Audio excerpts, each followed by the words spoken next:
তো আসসালামু আলাইকুম, আশা করছি আপনারা ভালো আছেন। যাই হোক, আমিও ভালো আছি। আজকে কিন্তু মাছ আইছে নদীর মধ্যে, খুব আইছে। বৈরালিও আইছে, চেলা আইছে, খসলাও আইছে। তো এবার ধৌ দিমু। মাছ কিন্তু পানি কমছে, হ্যাঁ অলরেডি মাছ পানি কমছে, আর দুলো পানি কমছে। মাছ যেটা আইছে মোটামুটি 150 গ্রাম 200 গ্রাম করে একবারে ওঠে।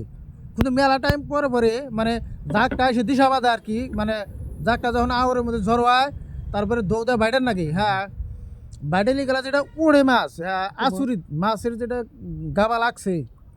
কিন্তু সব জায়গায় না, খেলে আঙ্গের চাঁদুডিঙ্গাতে। হ্যাঁ দেখে নিয়ে ইনশাল্লাহ যে যায় আছি পাশে দেখে দেখে দেখলি কিন্তু মজা পাবেন মাছের। এই যে দেখেন, এই জায়গায় একবার কান দিয়ে উঠে গেছে মাছ, বাপরে বাপ মাছ দেখেন এই যে আধা কেজির পানি উহুরে হবো। হ্যাঁ হ্যাঁ এই যে ওটা উঠছে দেখেন, এই যে এই যে দেখেন, এই যে গেদর করে আলাদা দিছি মাছ দিয়া। হ্যাঁ গেদর। লাইক শেয়ার কমেন্ট একবার যাইতে করবেন আর ভাইরাল করা চাই এই ভিডিওটা। আসামের ভিতরে নাম্বার 1 মাছ মারা জায়গা চান্দুডিঙ্গা। কেউ যদি মারবার আর দেখ পাচ্ছেন চান্দুডিঙ্গা আইসেন, ইনশাল্লাহ দেয়া হবেন। মাছ আছে বাস্তব দেয়া দিমু।